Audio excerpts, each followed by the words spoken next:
Come on. Some of you sitting there saying, well, when I overcome this fear or when I overcome this, then I will. And God is sitting there saying, I need you to move in spite of fear. Come on. That's what it means to be courageous.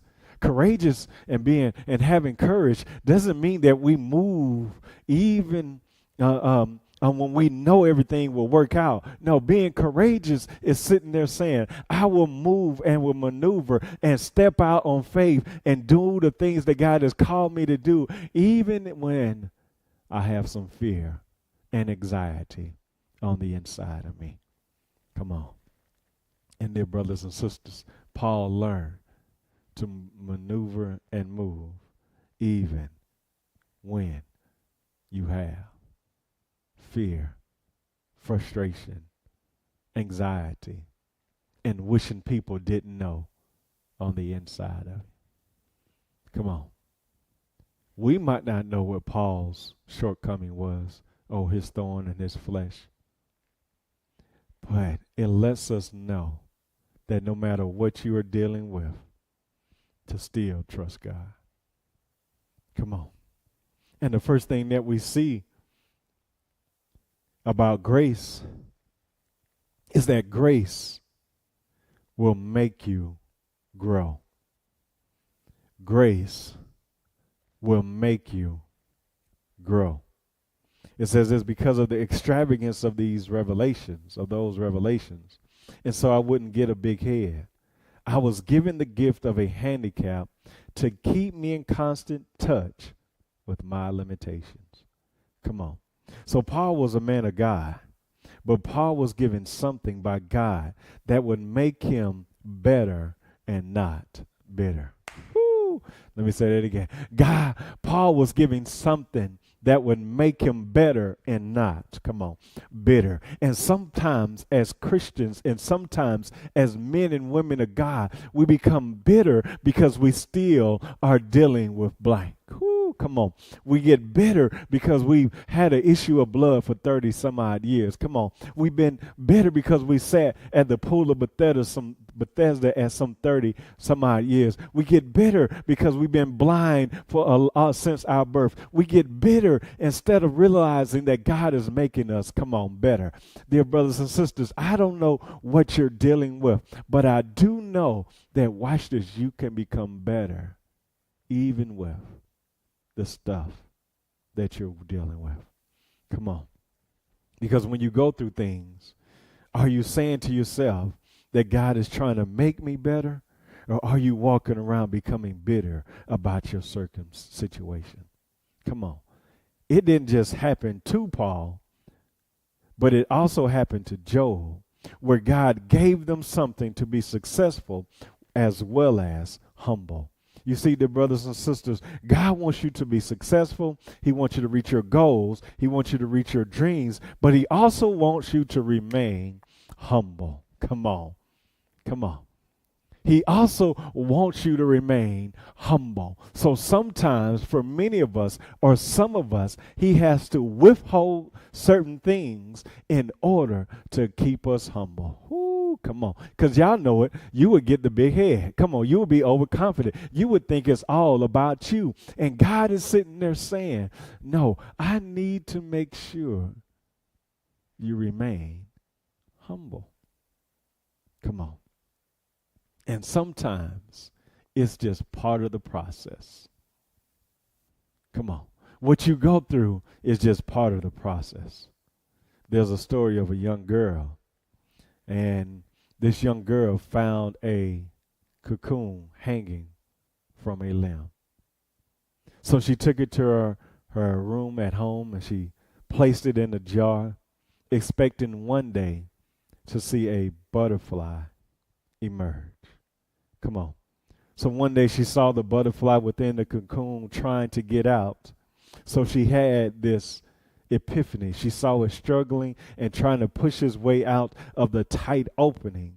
And in an effort to help the insect, she very carefully slit open the cocoon. After that, the butterfly was able to easily exit the cocoon.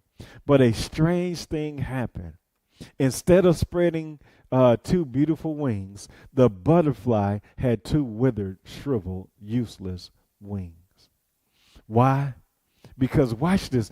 God designed the butterfly and its cocoon so that the tight opening would strengthen, come on, and straighten its wings. And without the pressure of the tight opening, the butterfly was robbed of the beauty of his wings. And more importantly, he was robbed of the ability to fly into the sky. And dear brothers and sisters, what happens, come on, when sometimes you don't go through the process, when you don't go through the difficult situations of your lives, come on, you do not develop the strength to be the individual that God has called you to be. Come on, that's why sometimes you shouldn't avoid certain things. You should sit there and say, God, if you meant for me to go through it, I will go through it in order to become the Christian and better individual on the other side. Come on, we're not saying the process is comfortable. We're not saying the process will be all easy, but what we are saying and what I am saying is that the process will be worth it. Come on. Grace will make you grow. It will make you a stronger Christian, dear brothers and sisters.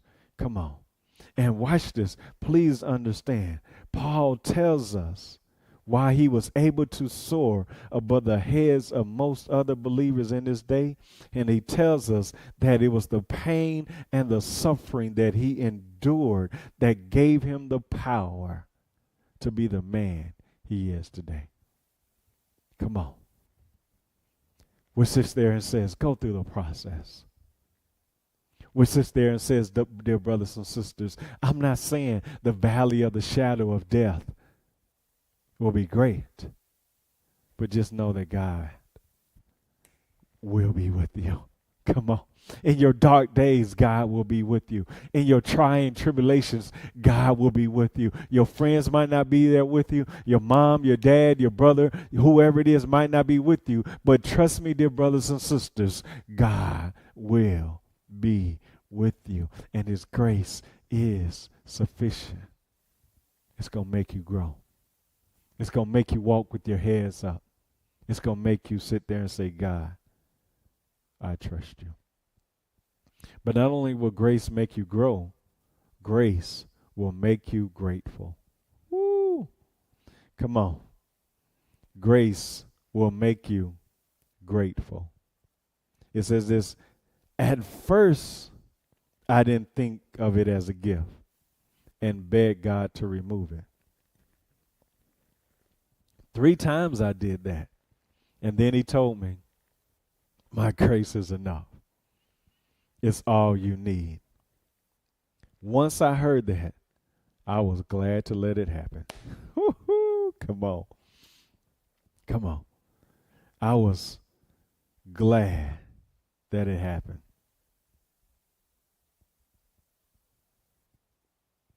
The definition of God's grace, according to Webster, is an act of kindness, courtesy, or clemency. Come on.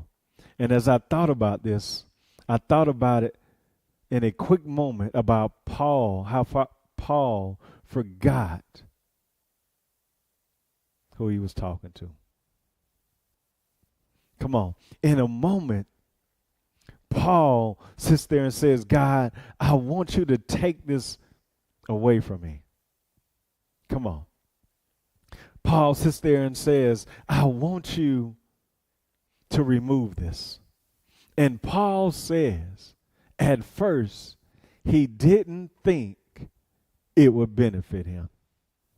Come on. But grace is sit there and says, it is an act of kindness, courtesy, or clemency. So at first, he didn't think it was a good thing. But then he realized this ain't that bad. Come on. Dear brothers and sisters, you ever fight going through traffic? You ever fight going through a long line to get your food? And watch this. Whether it's traffic, or your food. If you had sat there and said, I don't want to go this route, you might have missed out on something. Come on. I've sat there and avoided traffic. And by me trying to avoid traffic, it took me longer to get home than had I just stayed and waited on things to clear. Come on. And Paul sits there and says that, watch this, I realize that it was good for me and I am grateful that it happened. Come on.